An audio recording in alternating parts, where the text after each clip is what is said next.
សូមជូនរឿងក្រុងសុភមិត្តជាយូរអង្វែងណាស់មកហើយមានព្រះមហាក្សត្រមួយព្រះអង្គព្រះនាមព្រះបាទក្រុងសុភមិត្តសោយរាជនៅចបកនគរទ្រង់មានព្រះមហេសីព្រះនាមកេសនីមានព្រះរាជបុត្រពីរព្រះអង្គព្រះរាជបុត្រច្បងព្រះនាមជ័យសែនកុមារព្រះរាជបុត្រប្អូនព្រះនាមជ័យទាត់កុមារកាលនោះព្រះបាទក្រុងសុភមិត្តមានព្រះអនុជមួយព្រះអង្គព្រះនាមអសុភមិត្តមានតំណែងជាឧបរាជចំណេរកាលក្រោយមកអសុភមិត្តមានគំនិតក្បត់ចង់ដណ្ដើមរាជសម្បត្តិពីព្រះរាមហើយលើកទ័ពទៅព័ទ្ធក្រុងចបកនគរកាលនោះមានអាមាត្យម្នាក់ឡើងមកក្រាបទូលព្រះបាទក្រុងសុភមិត្តឲ្យទ្រង់បានជ្រាបអំពីដំណឹងជ្រែករាជនៃអសុភមិត្តជាព្រះអនុជគ្រប់ប្រការព្រះបាទក្រុងសុភមិត្តទ្រង់ព្រះចិន្តាថាប្រសិនបើអង្គអញចេញទៅច្បាំងតទល់នឹងព្រះអនុជមកជាព្រះញាតិវង្សព្រមទាំងអាណាប្រជានុរាស្ត្រនិងសេនាទាហានវិនាសអន្តរាយអស់ច្រើនជាជាពុំខានបើដូច្នេះអញគួរតែដោះខ្លួនកិច្ចចេញអំពីព្រះរាជវាំងក្នុងរាត្រីនេះទើបស្ដេចត្រាប់លាព្រះអគ្គមហេសីព្រមទាំងព្រះរាជបុត្រទាំងពីរឯព្រះនាងកេសនីជាស្ត្រីស្មោះភក្តីចំពោះព្រះស្វាមីមិនព្រមនៅក្នុងព្រះរាជវាំងឡើយទើបព្រះនាងទូលព្រះស្វាមីថាខ្ញុំម្ចាស់សុខចិត្តស្លាប់ជាមួយនឹងព្រះអង្គទោះជាលំបាកវេទនាយ៉ាងណាក៏ដោយតែខ្ញុំម្ចាស់ពុំព្រមរស់នៅឃ្លាតឆ្ងាយព្រាត់ប្រាសអំពីព្រះអង្គឡើយខ្ញុំម្ចាស់សូមនាំកូនទាំងពីរទៅតាមព្រះស្វាមីដែរហើយព្រះមេដាទ្រង់ពោជ័យទាត់កុមារព្រះបិតាទ្រង់ពោជ័យសែនកុមារទ្រង់ស្ពាយស្បៀងភះព្រះកាយចាកចេញអំពីព្រះនគរក្នុងរាត្រីនោះដោយសេចក្តីក្តុកក្តួលក្នុងព្រះឱរាស្ដេចត្រាច់ចរទៅដោយលំបាកលំដាប់ដរាបទៅដល់ឆ្នេរទន្លេមួយអន្លើយទើបទ្រង់ឈប់សម្រាកក្រោមដើមទម្លាប់មួយដើមព្រះអង្គមានព្រះអង្គការថាយើងឆ្លងទន្លេនេះទៅទាំង4នាក់ពុំបានទេព្រោះទឹកមានចម្រោជ្រៅដូច្នេះបងនឹងចម្លងអូនទៅមុនសឹមវិលមកចម្លងបុត្រជាក្រោយហើយទ្រង់ហែលចម្លងព្រះមហេសីទៅដាក់នៅឯត្រើយម្ខាងក្នុងខណៈដែលក្រុងសុភមិត្តកំពុងចម្លងព្រះរាជទេវីនោះក៏មានព្រានមច្ឆាពីរនាក់អុំទូកនេសាទមកតាមឆ្នេរទន្លេបានឃើញកុមារតូចៗក៏នាំគ្នាពោក្មេងទាំងពីរអ្នកនោះយកទៅដាក់ក្នុងទូកនាំទៅផ្ទះរបស់ខ្លួនបន្ទាប់ពីព្រះរាជាចម្លងព្រះមហេសីដាក់នៅត្រើយម្ខាងរួចហើយ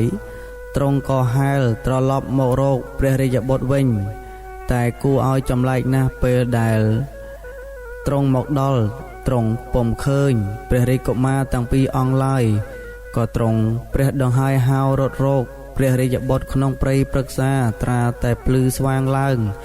នៅតែពុំឃើញព្រះរាជកុមារទៀតទ្រង់ព្រះកន្សែងសោយសោករហូតដល់សន្លប់បាត់បង់ស្មារតីនៅទីនោះចំណែកព្រះនាងកេសនីវិញរងចាំព្រះស្វាមីតាំងពីយប់រហូតដល់ភ្លឺជួនជាពេលនោះមានសំពៅមួយបើកមកតាមទន្លេធំនាយសំពៅបានឃើញព្រះនាងនៅតែអង្អែងក៏ចូលសំពៅទៅនិយាយបង្ខំឲ្យព្រះនាងទៅជាមួយនឹងពួកគេគ្រានោះព្រះនាងទ្រង់ព្រះកន្សែង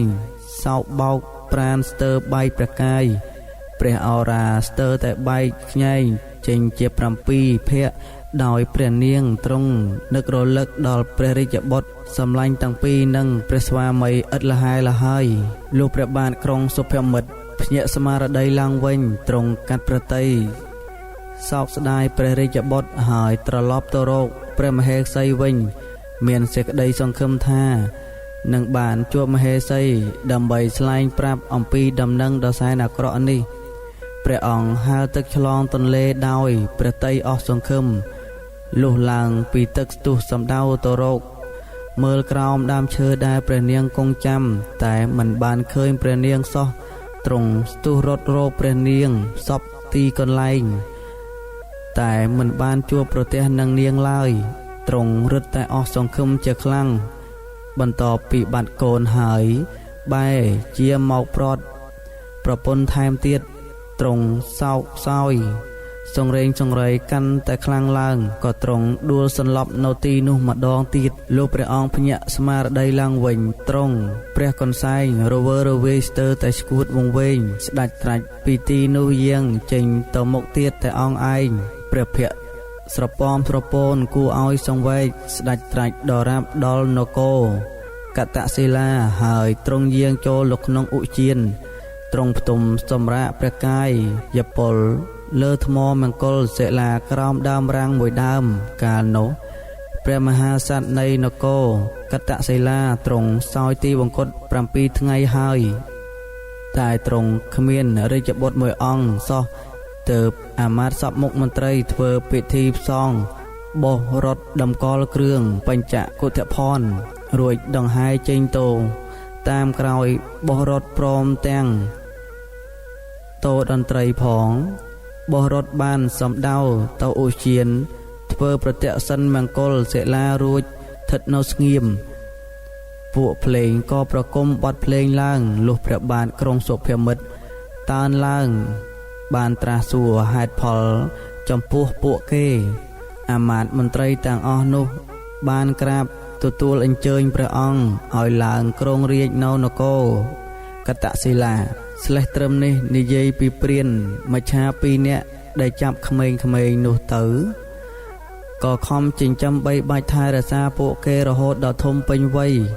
ព្រានមច្ឆាក៏នាំពួកគេទៅស្វាយស្ដេចកតសិលាធ្វើជាមហាតលិកៈព្រមព្រះចៅក៏ទ្រង់ប្រោសប្រណីចំពោះអ្នកទាំងពីរនេះណាស់ប៉ុន្តែទ្រង់ពុំដឹងថាពួកគេជាព្រះរាជបុត្ររបស់ទ្រង់ឡើយចំណែកជ័យសែនវិញស្គាល់ព្រះបិតាច្បាស់ណាស់តែគេមិនធ្វើជាស្គាល់ទ្រង់ឡើយចំណែកឯនាយសម្ពោធដែលនាំព្រះនាងកេសនីនោះទៅមានបំណងចង់រួមវាសនានឹងព្រះនាងណាស់ប៉ុន្តែដោយតិចសច្ចៈនិងភក្តីចំពោះព្រះស្វាមីព្រមទាំងចេស្តាបារមីនៃព្រះបាទក្រុងសុភមិត្តធ្វើឲ្យនាយសម្ពោធមិនអាចចូលចិត្តព្រះនាងបានឡើយថែមទាំងមានសេចក្តីគោរពកោតខ្លាចចំពោះព្រះនាងទៀតផងកាលនោះនាយសម្ពោធបានទៅធ្វើជំនួញនៅក្រុងកតសិលាព្រះរាជាទ្រង់មានព្រះបន្ទូលនឹងនាយសម្ពោធឲ្យទៅមើលល្ខោនក្នុងមហោស្រពមួយយប់សិនហើយទ្រង់មានព្រះរាជបញ្ជាឲ្យមហាតលិកៈទាំងពីរនាក់នៅយាមសម្ពោធក្នុងរាត្រីនោះយប់នោះព្រះនាងកេសនីផ្ទុំក្នុងសម្ពោធទ្រង់សុបិនថាព្រះនាងបានជួបជុំព្រះស្វាមីនិងព្រះរាជបុត្រដោយសេចក្តីរីករាយហើយមានបុរស2នាក់យកផ្កាឈូកមកថ្វាយព្រះស្វាមីប្រទានឲ្យមកព្រះនាងសៀតលើព្រះកាយហើយទ្រង់សោយលំអផ្កាឈូកនោះលុះព្រះនាងតើនឡើងទ្រង់ព្រះកន្សែងរំពឹងគិតក្នុងប្រតីថាស្អែកនេះខ្ញុំប្រហែលជាបានជួបជុំព្រះស្វាមីនិងកូនទាំងពីររបស់ខ្ញុំវិញហើយលុះដល់ពេលអាត្រាតជ័យតតក៏លងលក់អង្គុយជ័យសែនក៏ដាស់ប្អូនជារឿយជ័យតតមិនចង់ឲ្យការងុយគ្រប់សង្កត់ពេកទេក៏បាននិយាយនឹងបងថាសូមបងនិយាយរឿងព្រេងអ្វីមួយឲ្យខ្ញុំស្ដាប់បន្តិចមកបងប្រាប់ប្អូនថាបងមិនចេះនិយាយរឿងព្រេងទេតែបងដឹងរឿងខ្លះៗដែលយើងប្រត់ប្រាស់អំពីឪពុកម្ដាយរបស់យើងជ័យតតសួរបងទៀតថាចុះឪពុកម្ដាយយើងសពថ្ងៃនេះជ័យសែនឆ្លើយថាពួកគាត់មិនមែនជាឪពុកម្ដាយបង្កើតរបស់យើងទេចាំបងនិយាយឲ្យឯងស្ដាប់ដើមឡើយឪពុកម្ដាយយើងជាស្ដេចសោយរាជនៅនគរចម្បកនគរព្រះអនុជរបស់ទ្រង់ព្រះនាមអសុភមិត្តជាឧបរាជបានដណ្ដើមរាជបល្ល័ង្កពីព្រះបិតាយើងព្រះបិតាក៏នាំពួកយើងតូចរំដោះខ្លួនរត់ចោលព្រះនគរទាំងយប់លិចវាលចូលព្រៃដរាបដល់ទន្លេមួយព្រះវរបិតានាំព្រះមេដាហែលឆ្លងទន្លេទៅទុកនៅត្រើយម្ខាងបន្តិចមកមានព្រាហ្មណ៍មច្ឆាទុកចូលមកចាប់យើងទាំងពីរអ្នកយកទៅចិញ្ចឹមរហូតដល់ធំហើយនាំពួកយើងមកថ្វាយព្រះចៅក្រុងកតសិលានេះឯងជ័យតតសួរទៀតថា តើព្រះបិតាមេដាយើងមានព្រះនាមអ្វីទៅជ័យសែនផ្ដល់ចម្លើយថាព្រះបិតាយើងព្រះនាមកេសនីទេវីឯព្រះបិតាបងមិនហ៊ានចេញព្រះនាមព្រះអង្គទេព្រោះតែប្អូនទទូចសួរខ្លាំងពេកបងក៏មិនហ៊ានលាក់ប្អូនតទៅទៀតដែរបងបានប្រាប់ប្អូនថាសូមប្អូនឯងកុំនិយាយឈ្មោះព្រះអង្គឲ្យសោះព្រះបិតាយើងព្រះនាមព្រះបាទក្រុងសុភមិត្តគឺជាស្ដេចក្រុងកតសិលានេះឯងឯព្រះនាងកេសនីនៅក្នុងសំពៅបានឮសូរស័ព្ទសម្ដីនៃបុរសទាំងពីរនិយាយឆ្លើយឆ្លងគ្នាដូច្នោះព្រះនាងទ្រង់ជ្រាបច្បាស់ថាពួកគេពិតជាបុត្រកំសត់របស់ទ្រង់ហើយព្រះនាងស្ទុះចេញមករកកំឡោះទាំងពីរទ្រង់ព្រះកន្សែងសោយសោកទ្រង់អោបព្រះរាជបុត្ររន្ធត់ក្នុងប្រតិក្រៃលែងព្រះនាងមានព្រះបន្ទូលថាជ័យសែនជ័យតតកូនមាសម្ដាយនេះហើយឈ្មោះកេសនីទេវីចូលកូនស្គាល់ម្ដាយចោះកូនកុំតណាចោលម្ដាយអីជ័យសែនជ័យតតបន្ទាប់ពីបានដឹងជាក់ច្បាស់ជាមេដាពិតប្រកបហើយក៏នាំគ្នាស្ទុះទៅអោបជើងព្រះមេដាទ្រង់តក់ស្លុតរន្ធត់ក្រៃលែងគ្រានោះម្ចាស់សំពៅមកតាន់ឃើញដូច្នោះក៏នាំសេចក្តីនេះក្រាបទូលព្រះចៅក្រុងកតសិលាដោយចោទប្រកាន់ថាកំឡោះទាំងពីរនាក់នេះបានលួចមានសហាយស្មន់នឹងប្រពន្ធរបស់ខ្លួនព្រះចៅក្រុងកតសិលាទ្រង់ពិសោធន៍ជាខ្លាំងក៏ត្រាស់ប្រើពេជ្ជឃាតចាប់ពួកគេយកទៅពិឃាតបងឯពេជ្ជឃាតក៏ចាប់ចងពួកគេវាយដំណំឥតត្រាប្រណីហើយនាំទៅពិឃាតតាមព្រះរាជអាជ្ញាជួនចកាលនោះមានបរហិតម្នាក់ជាអ្នកមានប្រាជ្ញាឃើញពួកគេបណ្ដើរអ្នកទោសទៅសម្រាប់ដូច្នោះទើបចូលទៅក្រាបទូលស្ដេចថាតើព្រះអង្គបានជំនុំពិចារណាទោសរួចហើយឬនៅទ្រង់ត្រាស់ថាមិនតាន់ជំនុំជម្រះទេក៏ទ្រង់បញ្ជាពេជ្ជឃាតឲ្យនាំពួកគេចូលមកជំនុំជម្រះវិញសិនហើយព្រះអង្គបញ្ជាសេនាឲ្យទៅនាំប្រពន្ធនាយសំពៅមកទីជំនុំភ្លាមគ្រាន់តែទ្រង់ទតឃើញព្រះមហេសីភ្លាមបេះដូងពោពេញដោយក្តីតក់ស្លុតរន្ធត់រោគស្លែងអ្វីពុំកើតព្រះអង្គស្ទុះទៅអោបព្រះមហេសីទ្រង់ព្រះកន្សែងសោយសោកមហិមាទ្រង់អាណិតអាសូរចំពោះព្រះរាជបុត្រកំសត់លឹបលន់ពុនប្រមាណហើយសត្រីទាំង4អង្គក៏បានជួបជុំគ្នាយំសោកដោយការកំសត់កំរនិងការប្រត់និរះគ្នាអស់កាលដ៏យូរស្ដេចក្រុងសុភាមិត្តបានជួបជុំមហេសីនិងព្រះរាជបុត្របណ្ដូលព្រះរាជហឫទ័យប្រកបដោយប្រតិយសោមនស្សរីករាយពុនពេកនៅទីបំផុតអាមាត្យសពមុខមន្ត្រីនិងសេនាយោធាគ្រប់លំដាប់បានរៀបក្បួនដង្ហែសត្រាស្ត្រីទាំង4អង្គចូលមកក្នុងព្រះរាជវាំងព្រះបាទក្រុងសុភាមិត្តទ្រង់បានជួបជុំព្រះកេមហេសីហើយទ្រង់លើកជ័យសែនជាឧបរាជជ័យតតជាសេនាធិបតីនៅនគរកតសិលានេះស្ត្រីទាំង4អង្គស្ថិតនៅក្នុងរាជសម្បត្តិអស់កាលជាអង្វែងតទៅភ្នំសន្ទុកកាលពីព្រៃនាយមានស្ដេចមួយអង្គទ្រង់មានព្រះកេមហេសីនិងព្រះរាជបុត្រមួយអង្គព្រមទាំងស្រីស្នំក្រមការសេនាទាហាននិងនាយម៉ឺនសពមុខមន្ត្រីជាច្រើនស្ដេចមានព្រះរាជបញ្ជាឲ្យប្រជារាស្ត្រកាប់ឆ្ការព្រៃមួយកន្លែងសង់ប្រាសាទព្រះរាជវាំងនិងគុហាត្រង់ទីនោះក៏ជួបឈ្មោះថាភូមិប្រាសាទលុះសង់ប្រាសាទរួចហើយព្រះរាជាត្រាស់បង្គាប់ឲ្យកាប់ឆ្ការព្រៃមួយកន្លែងទៀតនៅខាងជើងឈានខាងលិចនៃប្រាសាទនោះជាកន្លែងសម្រាប់ស្រីស្នំមានកំផែងព័ទ្ធជុំវិញដែលសពថ្ងៃជាប់ឈ្មោះថាភូមិវាំងលុះធ្វើព្រះរាជវាំងរួចរាល់ហើយទ្រង់ត្រាស់បង្គាប់ឲ្យកាប់ឆ្ការព្រៃមួយកន្លែងទៀតនៅខាងលិច ប្រាសាទដើម្បីសង់ឃ្លាំងសម្រាប់ដាក់ព្រះរាជទ្រព្យទៅកន្លែងនោះជាប់ឈ្មោះថាភូមិសង់ឃ្លាំងកាលនោះព្រះរាជាបង្កបស្ការព្រៃមួយកន្លែងទៀត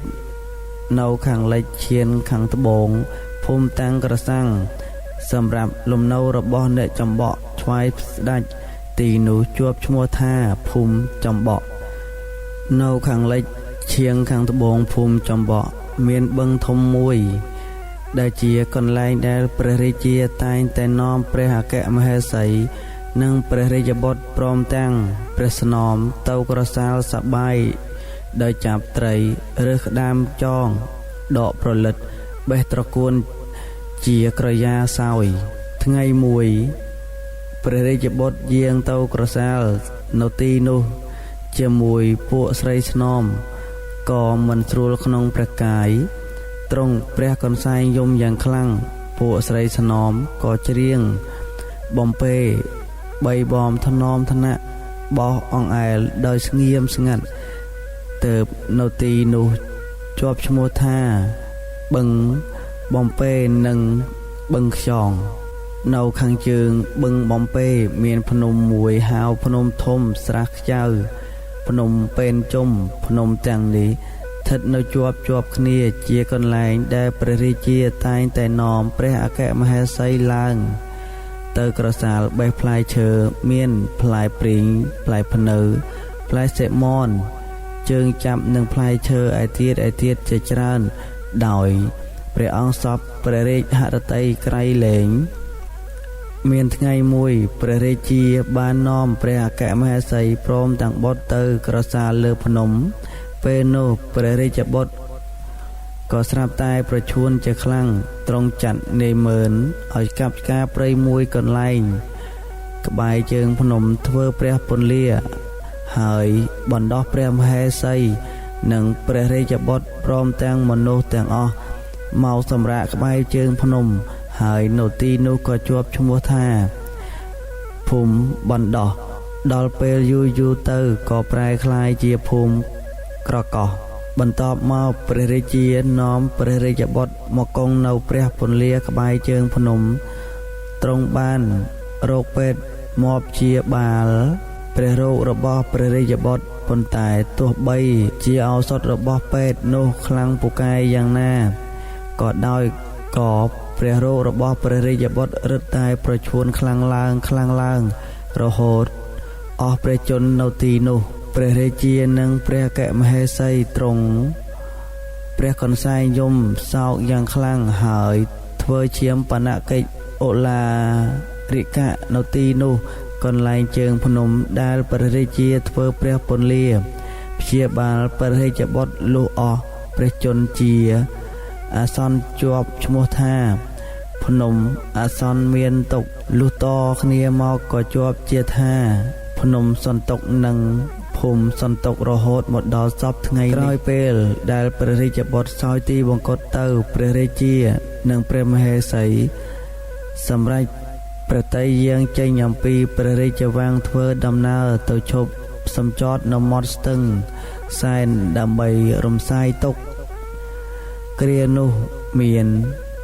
សាមណេរមួយអង្គបាននិមន្តទៅជួបនឹងព្រះរាជាហើយលោកបានឃើញទ្រង់និងព្រះអគ្គមហេសីមានទុក្ខសោកដូច្នោះក៏ថ្វាយព្រះពរសួរព្រះរាជាទ្រង់ថ្លែងសេចក្តីទុក្ខអំពីព្រះរាជបុត្រដែលរំលត់ខណ្ឌបាត់ទៅហើយទោះបីសាមណេរខំអធិប្បាយឬពន្យល់ពីធម៌អាចល្អិតល្អន់យ៉ាងណាក៏ដោយក៏ស្ដេចទាំងពីរព្រះអង្គនៅតែមិនបាត់នៅសេចក្តីវិយោគសោកស្ដាយព្រះរាជបុត្រនោះឡើយសាមណេរបានជ្រាបរឿងនេះពិតប្រាកដហើយទ្រង់ក៏ស្វាយព្រះពរបើព្រះអង្គចង់ឃើញព្រះរូបព្រះរាជបុត្រនោះសូមទ្រង់ឲ្យជាងយកម្សៅឬដីមកសូនធ្វើជាព្រះរូបរបស់ព្រះរាជបុត្រទុកក្រន់តូតរំសាយទុកព្រះតីរបស់ព្រះអង្គព្រះរាជាបានឮសាមណេរមានពុទ្ធដីកាដូច្នោះក៏មានព្រះតីត្រេកអរជាខ្លាំងហើយចាត់ឲ្យជាងធ្វើរូបសំណាក់ ព្រះរូបព្រះរាជបុត្រនៅទីនោះលុះធ្វើរូបព្រះរាជបុត្រសពគ្រប់ហើយព្រះអង្គទាំងពីរទតមើលសពព្រះរាជហឫទ័យជាខ្លាំងថែមទាំងបានធូរស្រាលទុក្ខសោកទាំងឡាយដែលបានឃើញរូបសំណាកព្រះរូបព្រះរាជបុត្រជាតំណាងទៅទីកន្លែងនោះជាប់ឈ្មោះថាភូមិសំណាក់ក្រោយមកព្រះរាជាក៏នាំព្រះកមហេសីយាងទៅក្រសាលកន្លែងមួយនៅខាងជើងទីតម្កល់រូបសំណាក់ព្រះរាជបុត្រទ្រង់បានទតឃើញឆ្អឹងក្បាលក្រពើមួយដែលស្លាប់យូរណាស់មកហើយទើបនៅទីនោះជាប់ឈ្មោះថាភូមិត្បូងក្រពើប្រវត្តិភ្នំសំពៅនៅខាងលិចទីរួមខេត្តបាត់ដំបងចម្ងាយប្រហែលជា12គីឡូម៉ែត្រមានភ្នំជាច្រើនដែលនៅជិតគ្នាដូចជាភ្នំសំពៅភ្នំត្រង់មនត្រង់ទានិងភ្នំរំសាយសក់ជាដើមកាលនោះមានដំណើរតគ្នាមកថាមានស្ដេចមួយអង្គមានព្រះរាជបុត្រព្រះនាមរាជកុលទ្រង់បានតាំងព្រះរាជវាំងនៅលើជួរភ្នំដងរែកមាននារីម្នាក់ឈ្មោះសុវណ្ណមសានាងរើសបាន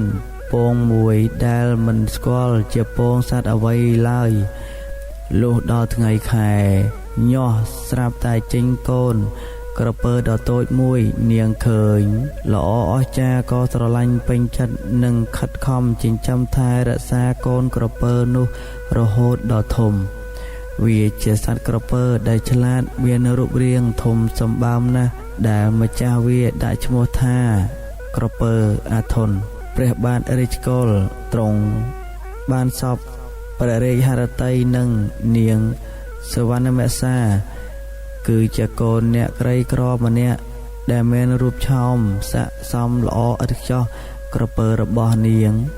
មានមហិទ្ធិឫទ្ធិខ្លាំងពូកែណាស់វាជាសត្វក្រពើដែលក្លាហានមានប្រាជ្ញាឆ្លាតវៃទៀតផងបន្ទាប់មកពីព្រះអង្គមានទំនាក់ទំនងជាមួយនាងហើយក៏ទ្រង់មានព្រះទ័យពុំសូវល្អទៅវិញដោយទ្រង់មានព្រះតម្រិះយល់ឃើញថាមិនអាចរៀបអភិសេកជាមួយនាងបានឡើយព្រោះនាងជាកូនរាស្ត្រសាមញ្ញធម្មតាតែប៉ុណ្ណោះទ្រង់គិតច្បាស់លាស់ហើយក៏យាងទទួលព្រះវររាជមេដាបិតាស្ដេចទាំងពីរអង្គក៏យល់ព្រមហើយចាត់មនុស្សក្នុងរាជវាំងស៊ើបសួររកស្រីណាដែលមានពូជពងវងត្រកូលខ្ពង់ខ្ពស់ដើម្បីមករៀបអភិសេកជាមួយព្រះរាជបុត្ររបស់ព្រះអង្គក្រោយមកឮដំណឹងថានៅស្រុកច័ន្ទបុរីមានស្ដេចមួយអង្គមានព្រះរាជបុត្រីព្រះនាមនាងរំសាយសក់ដែលមានសក់ទើបចង់បានអ្វីអាចធ្វើបានទាំងអស់គ្រាន់តែនាងច្បូតសក់ដីគោคล้ายជាទឹកពីដីទឹកคล้ายជាគោកបានព្រះវរមេដាបិតានៃព្រះបាទរាជកុលបញ្ជាឲ្យសេនានាំព្រះរាជសារទៅថ្វាយស្ដេចក្រុងច័ន្ទបុរីដើម្បីស្ដីដណ្ដឹងព្រះរាជបុត្រីតាមប្រពៃណីស្ដេចក្រុងច័ន្ទបុរីពេលបានទទួលដំណឹងនេះហើយក៏ព្រមហើយឆ្លើយតបទៅព្រះរាជសារមកវិញថាបើទ្រង់សពព្រះរាជហឫទ័យលើបុត្រីទូលព្រះបង្គំសូមព្រះអង្គលើកបណ្ដាការមកចោះព្រះបាទរាជកុលបានសន្តាប់ដូច្នេះហើយក៏មានព្រះទ័យសោមនស្សរីករាយពន់ពេកទើបបញ្ជាឲ្យពលសេនារៀបចំគ្រឿងបណ្ដាការគ្រប់យ៉ាងអោឡារឹកផ្ទុកក្នុងសម្ពៅដើម្បីធ្វើព្រះរាជដំណើរចេញទៅកាន់ក្រុងច័ន្ទបុរីចំណែកសុវណ្ណមសាវិញពេលជ្រាបពីដំណឹងនេះហើយក៏មានចិត្តមួម៉ៅក្តៅក្រហាយទៅប្រើក្រពើអាធន់ឲ្យទៅតាមកលសម្ពៅនោះឲ្យលេចហិនហើយវិនិច្ឆ័យអន្តរាយព្រោះនាងមិនចង់ឲ្យព្រះអង្គទៅរៀបអភិសេកជាមួយព្រះនាងនោះឡើយចំណែកក្រពើអាធន់គ្រាន់តែឮម្ចាស់ប្រើដូច្នោះ បោះពួយក្នុងទឹកលឿនដោយព្រួញសំដៅទៅរកសំពៅព្រះបាទរាជកុលទ្រង់ក្រឡេកឃើញក្រពើអាធន់ក៏មានព្រះបន្ទូលខ្លាំងថាណែអាធន់អញទេឯងកុំធ្វើអីផ្ដេសផ្ដាសឲ្យសោះក្រពើអាធន់ទូលតបវិញថាជីបាយអ្នកណាយកអាសាអ្នកនោះពលសេនាឃើញក្រពើអាធន់ធំសម្បើមយ៉ាងនេះក៏ភ័យស្រាយឆោឡោពេញសំពៅខ្លះបោះត្រឡាចលពៅខ្លះបោះត្រង់មនត្រង់ទាឲ្យទៅក្រពើស៊ីដើម្បីកុំឲ្យវាមកផ្អាកដំណើររបស់ព្រះអង្គព្រះបាទរាជកុលក៏បួងសួងថាសូមអស់លោកទេវតាដែលរក្សាទឹកដីនេះសូមឲ្យជួយពួកយើងទាំងអស់គ្នាឲ្យរួចផុតពីគ្រោះថ្នាក់នេះផងដោយបុណ្យបារមីរបស់ព្រះអង្គសេចក្តីបន់ស្រន់នេះក៏រំជួលទៅដល់ព្រះឥន្ទ្រិរាជក៏ផ្ដល់ដំណឹងនេះទៅនាងរំសាយសក់ភ្លាមហើយព្រះនាងក៏ចាប់ផ្ដើមច្បូតព្រះកេសីឲ្យទឹកសមុទ្រស្ទះរីងឈ្ងួតទៅជាដីគោកទាំងអស់ក្រពើអាធន់ក៏ជាប់ផុងស្ងួតស្រកាក្នុងដីមូលខ្លួនប្រកាច់ប្រកិនលំបាកមុននឹងដាច់ខ្យល់ស្លាប់លុះសមុទ្រក្លាយជាដីគោកហើយព្រះបាទរាជកុលបញ្ជាពលសេនាជញ្ជូនរបស់របរទាំងអស់ធ្វើដំណើរទៅកាន់ក្រុងច័ន្ទបុរីដើម្បីរៀបអភិសេកជាមួយព្រះនាងរំសាយសក់ត្រង់ខ្លួនក្រពើក៏កើតជាភ្នំមួយដែលសពថ្ងៃគេហៅថាភ្នំក្រពើកន្លែងដែលក្រពើគោះកន្ទុយនិងច្រមុះក្រពើក៏កើតជាបឹងពីរហៅថាបឹងកន្ទុយក្រពើនិងបឹងច្រមុះក្រពើឯសំពៅក៏កើតជាភ្នំមួយមានរូបរាងដូចសំពៅសុទ្ធសាធនោះឈ្មោះថាភ្នំសំពៅចំណែកក្តោងសំពៅធ្លាក់ចូលទៅក្នុងទឹកកើតជាភ្នំមួយហៅថាភ្នំក្តោងសំពៅត្រង់មន់ត្រង់ទាដែលពួកគេបោះឲ្យក្រពើអាធន់ក៏កើតជាភ្នំហៅថាភ្នំត្រង់មន់ត្រង់ទានៅត្រង់កន្លែងដែលព្រះនាងរំសាយសក់ច្បូតសក់នៅខាងត្បូងភ្នំសំពៅនោះក៏កើតជាភ្នំមួយទៀតគឺភ្នំរំសាយសក់បន្ទាប់ពីរៀបអភិសេករួចរាល់ហើយព្រះបាទរាជកុលគង់លើដំរីនាំព្រះអគ្គមហេសីព្រមទាំងពលសេនាហែហមយាងត្រឡប់មកព្រះរាជវាំងវិញនៅពេលកំពុងធ្វើដំណើរមកដល់ពាក់កណ្ដាលផ្លូវទ្រង់ទតឃើញភ្នំទាំងអស់មានព្រះតីខ្ញាល់និងសវណ្ណមសាជាអនេកព្រោះតែនាងចិត្តអាក្រក់បានជាវិនិច្ឆ័យអន្តរាយយ៉ាងនេះដោយសារតែសវណ្ណមសាចេះតែមានគំនុំលើព្រះបាទរាជកុលព្រះអង្គក៏បញ្ជាឲ្យពេជ្ឈឃាតឲ្យទៅចាប់នាងដើម្បីកាត់ទោសប្រហារជីវិតទ្រង់ធ្វើយ៉ាងនេះព្រោះមិនចង់ឃើញនាងបង្កបញ្ហាតទៅទៀតត្រង់កន្លែងក្បាលរបស់នាងក៏កើតជាភ្នំមួយហៅថាភ្នំសង្ឃបាលដែលសពថ្ងៃคล้ายជាភ្នំសង្ឃបាលទៅវិញចំណែកព្រះបាទរាជកុលនិងព្រះនាងរំសាយសក់រស់នៅស្រឡាញ់គ្នាលុះអវសាននៃជីវិតរឿងតាក់ទងទៅនឹងប្រាសាទភូមិពួនព្រះមហាក្សត្រខ្មែរបានកសាងរាជធានីមួយនៅកណ្ដាលព្រៃសម្រាប់រាជវង្សលក្ខបំពួនអាត្មានៅពេលមានអាសន្នឬកើតសឹកសង្គ្រាមរាជធានីនោះហៅថាប្រាសាទភូមិពួនគឺជាជ័យភូមិអាចរក្សាសេចក្តីសុខហើយស្ថិតនៅឆ្ងាយពីទីក្រុងសំខាន់ទៀតផងរាជធានីនោះមិនទាន់មានស្រះទឹកទេចំណែកផ្លូវថ្នល់ក៏មិនទាន់មានដែរ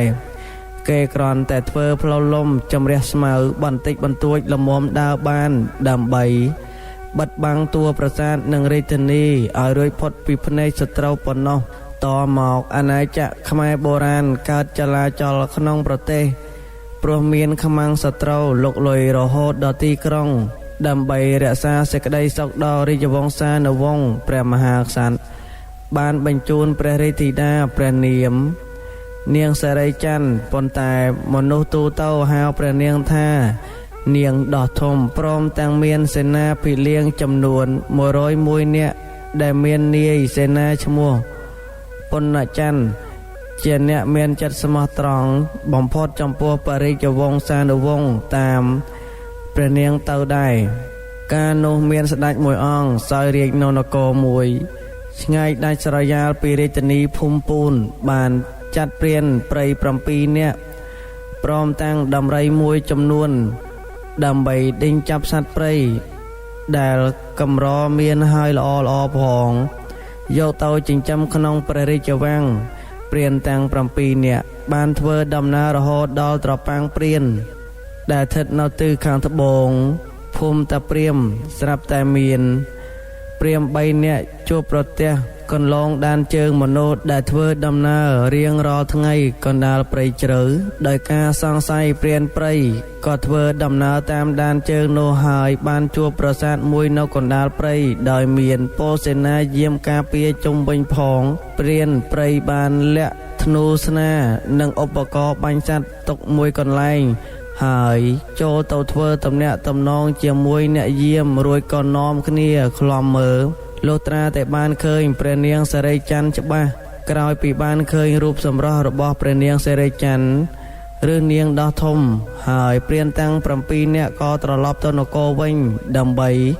ក្រាបបង្គំទូលព្រះរាជាកាលបើព្រះអង្គបានជ្រាបហើយ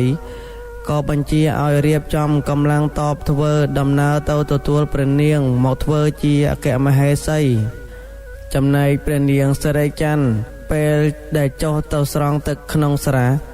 ពុំបានដឹងថាមានពួកព្រានព្រៃលបមើលព្រះនាងឡើយយប់នោះព្រះនាងមានការ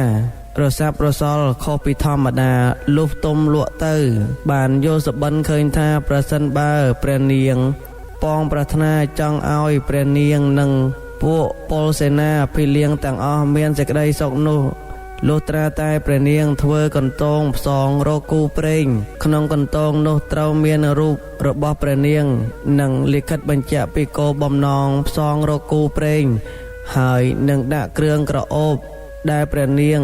ធ្លាប់លាបព្រមទាំងដាក់សក់ព្រះនាង7សរសៃក្នុងប្រអប់គ្រឿងក្រអូបនោះផងរួចហើយត្រូវយកកន្ទងទៅបណ្ដែតទៅក្នុងទឹកស្រះខាងមុខប្រាសាទព្រឹកឡើងព្រះនាងបានចាត់ឲ្យពួកភីលៀងរៀបចំធ្វើកន្ទងនោះមុននឹងបណ្ដែតកន្ទងព្រះនាងតាំងអធិដ្ឋានថាសូមឲ្យនាងខ្ញុំបានជួបនឹងបុរសណាដែលមានបឋានុភាពដើម្បីមកគ្រប់គ្រងថែរក្សានាងខ្ញុំអធិដ្ឋានរួចហើយព្រះនាងក៏បណ្ដែតកន្ទងទៅតាមទឹករំពេចនោះកន្ទងអណ្ដែតរំពេចនោះកន្ទងអណ្ដែតវិលលឿនទៅមកបាត់ពីក្រសែភ្នែកនាងភ្លាមព្រះនាងសិរីច័ន្ទឬនាងដោះធំមាននាមមួយទៀតថានាងសក់ក្រអូបឬភូមិហមគ្រានោះមាននគរមួយដែលមានស្ដេចសោយរាជព្រះនាមហនុមានព្រះរាជាណាចក្រនេះមានពុទ្ធានុភាពល្បីល្បាញគ្រប់ទិសទីគ្មានសត្រូវណាហ៊ានឈ្លានពានឡើយព្រះអង្គមានបុត្រាមួយព្រះអង្គមានរូបរាងខ្ពស់សម្បុរខ្មៅស្រអែមបបោមាត់ក្រាស់សក់ក្រញាញ់តែមានគុណធម៌ខ្ពស់និងស្រឡាញ់ពាក្យពិតជាងជីវិតខ្លួនទៅទៀតថ្ងៃមួយរាជបុត្រហនុមានមានបានចុះទៅមុជទឹកស្រះក្នុងឧទ្យានព្រះបរមរាជវាំងជាមួយសេនាមាត្យ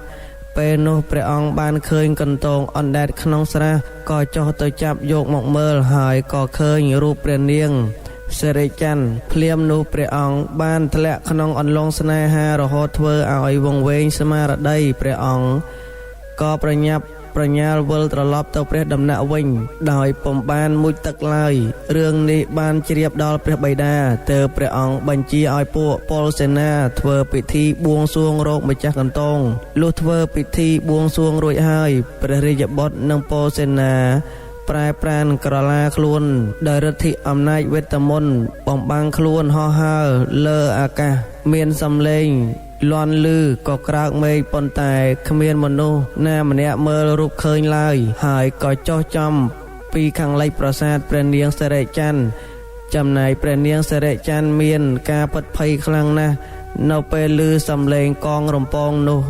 ប៉ុន្តែព្រះនាងមើលពុំឃើញអ្វីសោះក៏រត់ចូលទៅក្នុងប្រាសាទបិទទ្វារយ៉ាងមាំព្រះរាជបុត្រស្ដេចហនុមានក្រោយពីបានឃើញព្រះនាងសិរីច័ន្ទហើយក៏បាននាំគ្នាហោះត្រឡប់ទៅនគរវិញរួចក្រាបបង្គំទូលព្រះបិតាឲ្យទ្រង់ជ្រាបគ្រប់បែបយ៉ាងហើយទ្រង់មានព្រះតម្រិះទៅស្ដីដណ្ដឹងព្រះនាងសិរីច័ន្ទតាមប្រពៃណីការធ្វើដំណើរទៅរកព្រះនាងសិរីច័ន្ទលើកនេះរាជបុត្រស្ដេចហនុមានមានធ្វើដំណើរដោយវិធីជ្រែកដីដូច្នេះហើយបានជាពេលធ្វើដំណើរផែនដីញ័ររំជួយសំឡេងលាន់ឮរំពងប្រៀបដូចជាការធ្វើដំណើររបស់កងទ័ពរាប់ម៉ឺនសែននាក់តែគ្មានអ្នកណាម្នាក់មើលរូបឃើញសោះព្រះរាជធីតាប្រាសាទនៅភ្នំពូន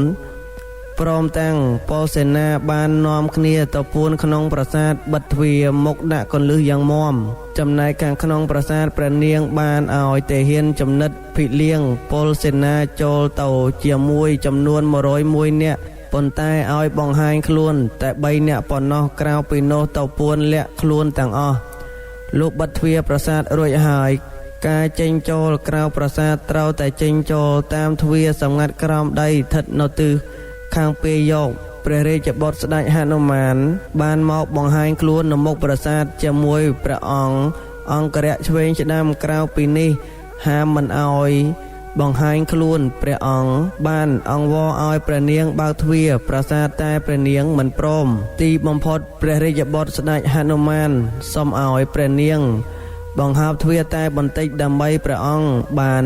ហុចកន្តងដែលព្រះនាងផ្សងរកអ្នកគ្រប់គ្រងឬគូព្រេងទៅព្រះនាងវិញតាមពិតកម្លាំងរិទ្ធរបស់ព្រះរាជកុមារអាចវាយបំបាយទ្វារប្រាសាទចូលទៅជួបព្រះនាងបានតែព្រះអង្គមិនប្រព្រឹត្តដូច្នោះទេគឺដោយព្រះអង្គមានគុណធម៌នៅក្នុងខ្លួនក្រោយមកព្រះនាងក៏បង្ហើបទ្វារល្មមតែទទួលកន្តងបានលុះទទួលហើយព្រះនាងឃើញរូបគំនូរប្រអប់ដាក់គ្រឿងក្រអូបព្រមទាំងសក់7សរសៃនិងកម្រងពាក្យនិយាយរៀបរាប់សងរកគូព្រេងដែលព្រះនាងបានធ្វើនោះទៅព្រមបើកទ្វារចេញទៅក្រាបបង្គំព្រះរាជបុត្រស្ដេចហនុមានហើយព្រះនាងក៏យំសោកសង្រេងចំណែកព្រះរាជបុត្រស្ដេចហនុមានឃើញព្រះនាងយំសោកដូច្នោះទ្រង់ជ្រាបក្នុងព្រះទ័យក៏ពោលលួងព្រះនាងថាអោព្រះធីតាសូមកុំខ្លាចយើងឲ្យសោះទោះបីយើងមានមុខមាត់ខុសពីមនុស្សទូទៅឬមិនដូចរូបព្រះនាងក៏ដោយក៏យើងនៅតែការពារពាក្យពិតមានសេចក្តីស្មោះត្រង់និងមានចិត្តអាណិតអាសូរជានិច្ចបើព្រះនាងមិនប្រាថ្នារួមជីវិតធ្វើជាព្រះជាយាយើងទេនោះយើងក៏មិនបង្ខំព្រះនាងដែរបើព្រះនាងត្រូវការអ្វីឬប្រាថ្នាចង់បានវត្ថុអ្វីយើងនឹងធ្វើឲ្យសម្រេចទាំងអស់កាលបើបានឮដូច្នោះព្រះនាងសិរិច័ន្ទឬនាងដ៏ធំក៏បាត់ខ្លាចបន្តិចម្ដងហើយនាងសួរទៅព្រះអង្គវិញតើព្រះអង្គមកទីនេះមានគ្នាប៉ុន្មានអ្នកព្រោះឮសំឡេងកងរំពងខ្លាំងណាស់តែមិនឃើញរូបសោះឃើញតែព្រះអង្គនឹងតែហ៊ានចំណិតឆ្វេងឆ្ដាំប៉ុណ្ណោះឮដូច្នោះព្រះរាជបុត្រស្ដេចហនុមានក៏បង្ហាញខ្លួនពលសេនាឲ្យព្រះនាងឃើញទាំងអស់101នាក់ដែលកំពុងស្ថិតនៅខាងក្រៅមុខប្រាសាទនោះដោយឃើញមហិទ្ធិឫទ្ធិរបស់ព្រះរាជកុមារស្ដេចហនុមានមានដូច្នោះហើយព្រះនាងសិរិច័ន្ទក៏សម្រេចប្រតិយព្រមទទួលព្រះអង្គជាគូគ្រងទៅអនាគតរឿងប្រាសាទភ្នំជីសូស្ថិតនៅក្នុងឃុំរវៀងស្រុកសំរោងខេត្តតាកែវនៅលើភ្នំនេះមានប្រាសាទតូចល្មមមួយប៉ុន្តែមានរបៀបរៀបរយប្រកបដោយផែនទីសមរម្យដែលអ្នកភូមិនិយមហៅថាប្រាសាទភ្នំជីសូតាមរឿងព្រេងដែលអ្នកស្រុកនិទានតគ្នាមកថាកាលនោះមានក្សត្រមួយវិអង្គព្រះនាមសុរិយាទេវស័ក្តិសោយរាជជាយូរអង្វែងមកហើយបានកសាងព្រះរាជធានីវេស្សៈនៅក្បែរជើងភ្នំមួយគឺភ្នំជីសូសពថ្ងៃ